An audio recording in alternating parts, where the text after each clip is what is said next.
লোডশেডিংয়ের মাত্রা শহরের চেয়ে গ্রাম অঞ্চলে বেশি। এর প্রভাবও বহুমুখী। চট্টগ্রামে ১৫ উপজেলার বেশিরভাগ গ্রামে ১০ থেকে ১২ ঘন্টা বিদ্যুৎ থাকছে না।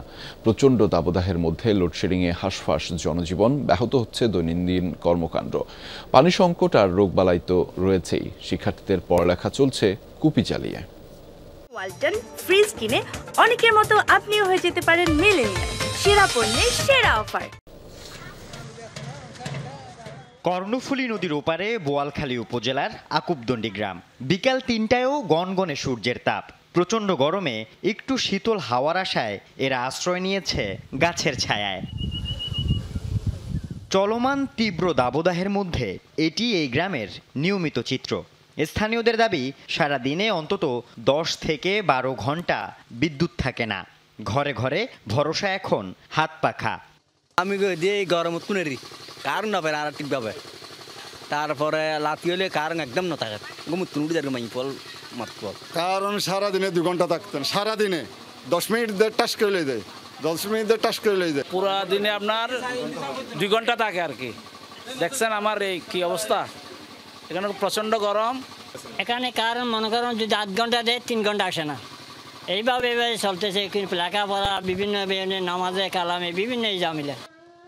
শুধু বোয়ালখালী নয়, চট্টগ্রামের ১৫ উপজেলার সব গ্রামে একই চিত্র। ঘন্টায় ঘন্টায় অসহনীয় লোডশেডিং। ঘরে জ্বলছে না আলো, বন্ধ পাখা। দিনে রাতে বড় একটা সময় বিদ্যুৎবিহীন গ্রামাঞ্চলের মানুষ। শহরের চেয়ে লোডশেডিংয়ের মাত্রা বেশি হওয়ায় গ্রামীণ জনজীবনে এর প্রভাব স্পষ্ট।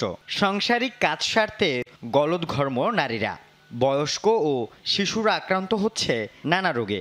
রাতে বিদ্যুৎ না থাকায় দিনের আলোয় লেখাপড়া সারতে হয় গ্রামের শিক্ষার্থীদের। রাতের বেলায় কারেন্ট থাকে না, দিনের বেলায় পড়াই ফেলতেছি। এই সন্ধ্যার টাইমে চলে গেলে আর কারেন্ট আস্তে আস্তে রেট হয়ে যায়। রাইতে বুতর ৩-৪ বাজে যাই, সকালে মানে যাইব 10টা কাটার দিকে আইলে আইব, আবার যাইব আবার মানে এরকম কারণ মানে হারাকে আনা করে। কারণ না তাইলে মানে চলতে পারেনি। গা জোর জোর গাম পড়তেছে, মানে অসুবিধা লাগতেছে, অস্থির করতেছি। শ্বাস থাকে না, শ্বাস তো হচ্ছে না আর কি, অনেক কষ্ট। নামাজ পড়তে অন্ধকারে যেতে হয়, এখানে মোবাইলের টর্চে নামাজ পড়তে হয়। খাল ও দিঘি শুকিয়ে আছে, নলকূপে নেই পানি। শুষ্ক মৌসুমের এ সংকট এবার যেন আরও প্রকট। প্রয়োজন মেটাতে পাম্প চালিয়ে নদী থেকে পুকুরে পানি আনছে অনেকে। আগে তেমন ভালো হতো, এখন একদম গরমে পড়তেছে না পানি, কারণ থাকে না ঠিক মতো, এরকম আর কি। অনেক কষ্ট হয় পানিটা চাপতে।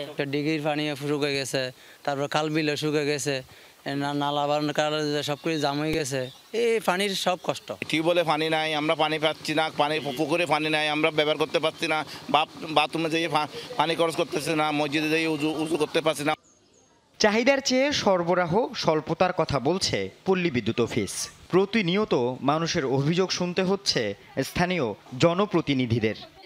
যারা বিদ্যুৎ সঞ্চালন লাইনের দায়িত্বে আছেন তাদের প্রতি আহ্বান জানাবো, একটা নির্দিষ্ট সীমা রেখা করে কোন এলাকায় কতক্ষণে বিদ্যুৎ লোডশেডিং হবে সেটা আগে থেকে একটা অন্তত ২৪ ঘন্টা আগে থেকে একটা নোটিশের মাধ্যমে জারি করে দিলে।